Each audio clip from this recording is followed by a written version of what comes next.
YouTube చూస్తున్న వీక్షకులకు నమస్కారం. నేడు చాలామందిలో యూరిన్ ఇన్ఫెక్షన్ సమస్యను చూస్తున్నాం. ఈ సమస్య రావడానికి గల ప్రధాన కారణాలు ఏంటి, అలాగే ఈ సమస్య వచ్చినప్పుడు హోమియో వైద్యంలో ఎటువంటి మందులు ఉపయోగపడతాయో ఈ వీడియోలో తెలుసుకుందాం.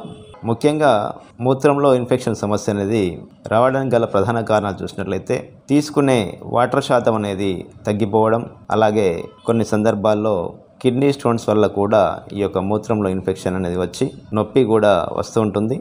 అలాగే ఈ సమస్యను ఎదుర్కొనేటప్పుడు కొన్ని ప్రధాన లక్షణాలు చూసినట్లయితే ముఖ్యంగా మూత్రం పోస్తున్నప్పుడు తీవ్రమైన మంట, నొప్పి, అలాగే చురుకుమనే పోట్లు అనేది మూత్రం పోస్తున్నప్పుడు రావడం, అలాగే కొన్ని సందర్భాల్లో మూత్రం పోయాలంటేనే భయంగా ఉండడం, ఇలాంటి కొన్ని ప్రధాన లక్షణాలు ఈ యొక్క మూత్రం ఇన్ఫెక్షన్ సమస్యలో చూస్తుంటాం.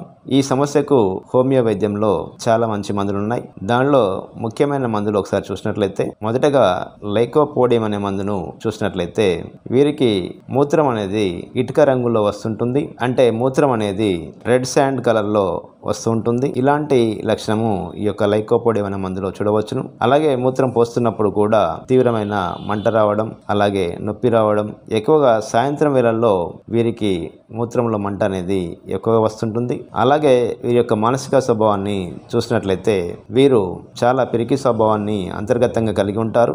బయటికి మాత్రం ధైర్యవంతుల్లాగా కనబడుతుంటారు. ఇలాంటి మానసిక లక్షణాల నుండి సాయంత్రం వేళల్లో మూత్రం అనేది తీవ్రమైన మంటతో వస్తూ ఎరుపు రంగులో వస్తున్నప్పుడు ఈ యొక్క లైకోపోడియం అనే మందును వాడుకొని ప్రయోజనాన్ని పొందవచ్చును. అలాగే మరి ఒక ముఖ్యమైన మందు క్యాంథారిస్. ఈ క్యాంథారిస్ మందు యొక్క లక్షణాలు చూసినట్లయితే ముఖ్యంగా వీరికి మూత్రం పోసే ముందు, మూత్రం పోస్తున్నప్పుడు, అలాగే మూత్రం పోసిన తర్వాత కూడా తీవ్రమైన మంట, అలాగే చురుకుమనే పోట్లు అనేది వస్తుంటుంది.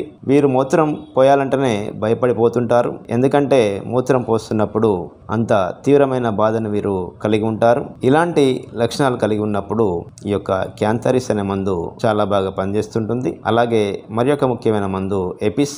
ఈ మందు కూడా మూత్రంలో ఇన్ఫెక్షన్ వచ్చి మూత్రం పోస్తున్నప్పుడు తీవ్రమైన మంట, అలాగే చురుకుమన్న పోట్లతో పాటు మూత్రం పోసిన తర్వాత కూడా పెయిన్ వస్తున్నప్పుడు ఈ మందు వాడుకోవచ్చును. అలాగే వీరికి దాహం అనేది చాలా తక్కువగా ఉంటుంది.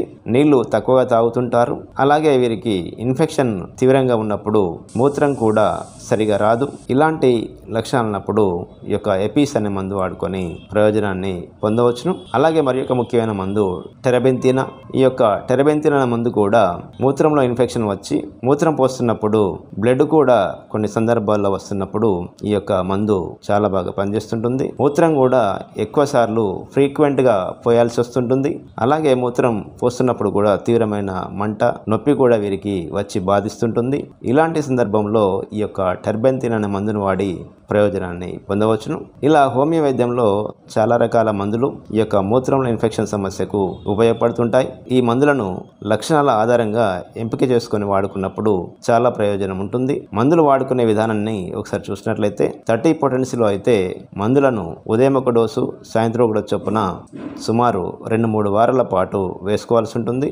అలాగే సమస్య అనేది దీర్ఘకాలికంగా బాధిస్తున్న సందర్భంలో ఎంచుకున్న మందును 200 పొటెన్సీలో వారంలో ఒక రోజు ఉదయం ఒక డోసు, సాయంత్రం ఒక డోసు చొప్పున సుమారు 2-4 వారాల పాటు వాడుకోవాల్సి ఉంటుంది. ఎప్పుడైతే సమస్య తగ్గిపోతుందో అప్పుడు వెంటనే మందులను ఆపేయాల్సి ఉంటుంది. ఒకవేళ మందులు వాడుతున్నా కూడా సమస్య తగ్గకుండా ఇబ్బంది పెడుతున్నప్పుడు దగ్గరలో ఉన్న హోమియో డాక్టర్ సలహా మేర గనుక మందులు వాడుకున్నట్లయితే ఈ యొక్క మూత్రంలో ఇన్ఫెక్షన్ సమస్యను త్వరగా అధిగమించవచ్చును.